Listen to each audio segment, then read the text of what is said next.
What's happening, fam? L.A.R. movement still moving. Book is entitled Lessons from a Non-Custodial Father at Amazon, Kindle, and CreateSpace. A link will be in the description box below as usual. Go get it. This video is entitled The Thing About the Botham Shem Shooting. Brother sent me a message on Facebook maybe about 10 minutes ago. And I haven't talked about this on my page or whatever.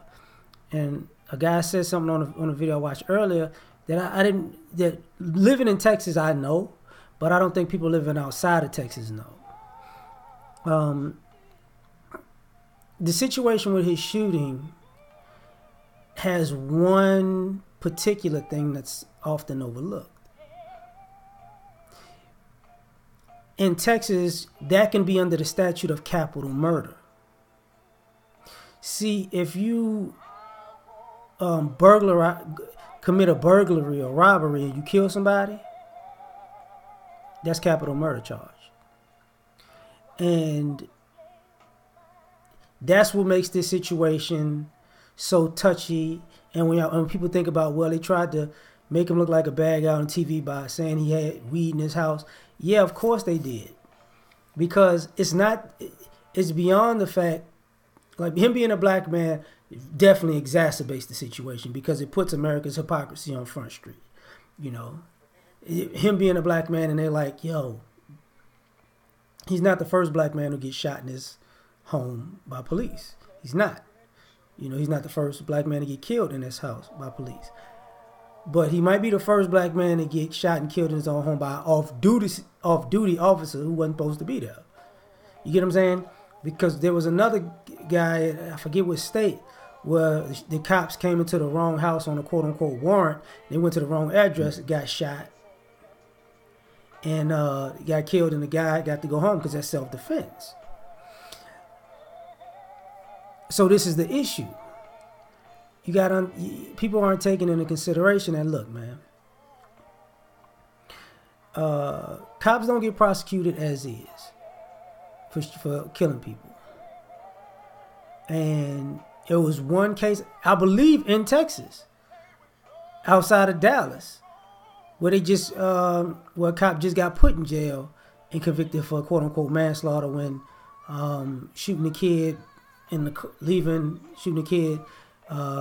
when they was leaving the party because something popped off at the party, if I'm not mistaken. So, if you think about it, those two situations are completely different.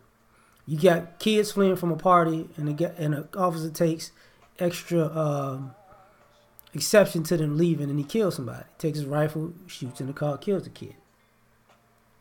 This is different.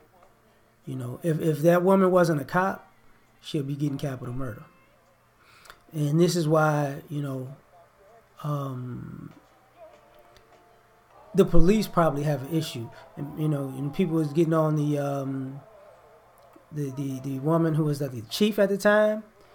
I mean,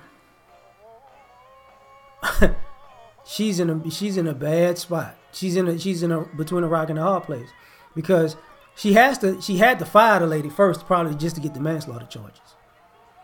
Because if you don't fire her, if you don't, treat her like a cop at first, but in long enough time so you can put her in a position to fire her so she doesn't get protection by the union.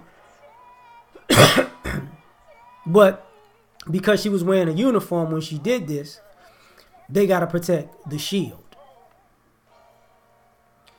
So you got on one end a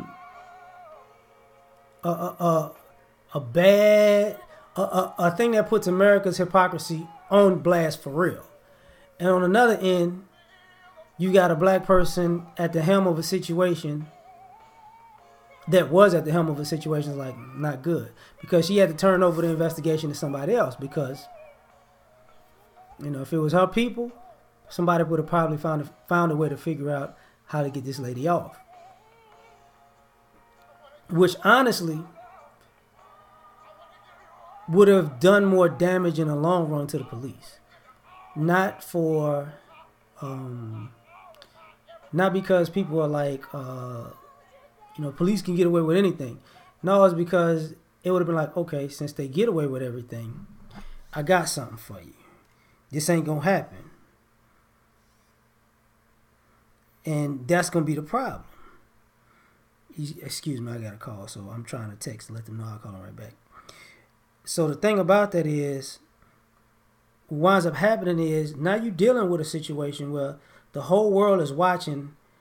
In Texas, what would be capital murder, but a police officer ain't gonna get it. And that's why it's manslaughter. Now, the interesting part to me, at the end of the day, is this. Do you realize, quote unquote Me Too movement era too? They wouldn't put a white woman in jail for killing a black man in his own apartment with capital murder, because that would set a precedent. You got to think about that. Like, Texas is the same place that the United States follows in, I think, history books or whatever.